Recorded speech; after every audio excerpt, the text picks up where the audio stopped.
खबरों में आगे बढ़ते हैं। सुभाषपा अध्यक्ष ओपी राजभर को वाई श्रेणी की सुरक्षा दे दी गई है और उसके बाद न्यूज 18 से खास बातचीत की है ओपी राजभर ने, जिसमें अखिलेश और एसपी नेताओं पर जमकर बरसे हैं राजभर। उन्होंने कहा कि मेरे ऊपर पहले भी हमला हुआ है। उन्होंने एसपी नेताओं पर एसी में बैठकर राजनीति करने का एक बार फिर से आरोप लगा दिया।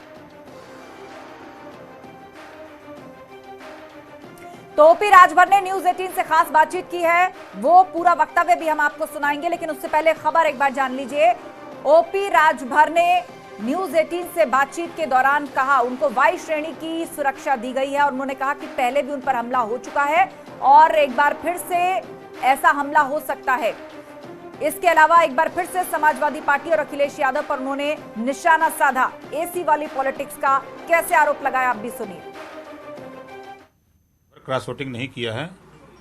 वोटिंग के 3 दिन पहले ही 15 तारीख कोई प्रेस वार्ता करके हमने घोषणा कर दिया था कि जब समाजवादी पार्टी जिनको समर्थन दे रही है विपक्ष में यशवंत सिन्हा को, ना तो लड़ने वाला व्यक्ति वोट मांग रहा है ना लड़ाने वाला मांग रहा है, तो हम किसको दें? इधर तो लड़ाने वाला और लड़ने वाला, दिल्ली से लेकर लखनऊ तक लोग वोट मांग रहे हैं। मैंने इस बात को प्रेस में भी कहा, खुली बात कहा, चोरी छुपे नहीं कि नहीं। हमें गृह मंत्री जी से मिला, उनका निर्देश आदेश हुआ कि भाई जब आप बाबा साहब डॉक्टर अम्बेडकर को मानते हो तो आप इनको वोट दो। वही बात मुख्यमंत्री जी ने कहा, वही बात द्रौपदी मुर्मू जी ने हमसे कहा, तो हमने खुला वोट दिया है।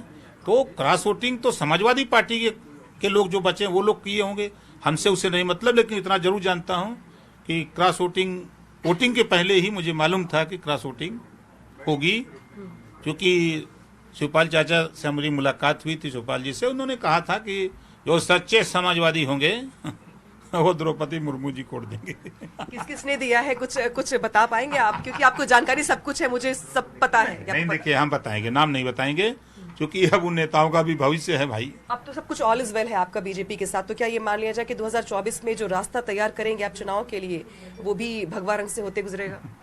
कहाँ ऑल इज वेल है? हमारा तो अभी समाजवादी पार्टी से गठबंधन है। अभी यहाँ से तलाक होगा तो चलेंगे बहुजन समाज पार्टी का दरवाजा खटखटाएंगे, वहाँ पहले जोर लगाएंगे। तो ये तलाक में तलाक कौन बोलेगा पहले? आप बोलेंगे, अखिलेश यादव जी बोलेंगे? अखिलेश जी।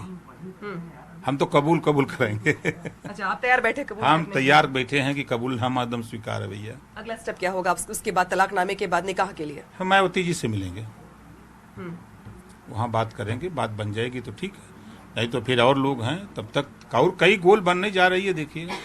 कौन कौन गोल बना रहे हैं? अब आगे नहीं बताएंगे। अच्छा, तो बहन जी का तो रास्ता इख्तियार कर रहे हैं आप, लेकिन अगर बात नहीं बनती है सीटों को लेके, बाकी चीजों को लेके, तो क्या विकल्प को लेके बीजेपी? सीट फीट का झगड़ा हम नहीं करते। मैंने समाजवादी पार्टी के साथ गया तो आप ही लोगों ने सवाल किया कि सीट का झगड़ा होगा तो टूट जाएगा। हमने कहा था कि एक भी सीट नहीं देंगे, तब भी रहूंगा इनके साथ। समाजवादी पार्टी के नेता उदयवीर सिंह ने आप पे बड़े गंभीर आरोप लगाए हैं, बड़ा हमला बोला है और कहा है कि भाई वो तो पहले दिन से ही लग रहा था ऐसा कि मतलब वो मौके तलाश रहे हैं, फायदे के लिए चले गए और आज तो उनको सिक्योरिटी भी मिल गई है। और क्या चाहिए उनको? वो हमको क्या कहेंगे? जो व्यक्ति अपना खुद पर्चा न भर रहा हो, पर्चा भरने में इनाम मिला हो, वो व्यक्ति दूसरे को क्या कहेगा? पूरा देश देखा, आप दूसरे को क्या कह रहे हैं? आजमगढ़ चुनाव में कई दिन गए थे? 12 दिन हम लोग खून पसीना बहा रहे थे वहां। ये एसी में बैठ करके खाली सलाह दे रहे थे, दर्शन तो नहीं मिला आजमगढ़ में। प्रतिष्ठा फंसी थी अखिलेश जी की और ओम प्रकाश राजभर की। चुनाव आजमगढ़ पूर्वांचल में था, इस नाते मेरी प्रतिष्ठा थी कि अगर आजमगढ़ में 10 जितवाया हूं तो ये लोकसभा जीत जाए। हम इस नाते अपनी 300 फौज लेकर के और 6 विधायक लेकर के मैं वहां जूझ रहा था। ये कहाँ थे? एसी में बैठ के सलाह दे रहे थे कि नहीं जाने की जरूरत नहीं है, हम चुनाव जितवा लेंगे यहीं बैठ के, हम लोग लखनऊ से खाली फोन कर देंगे, सब वोट मिल जाएगा।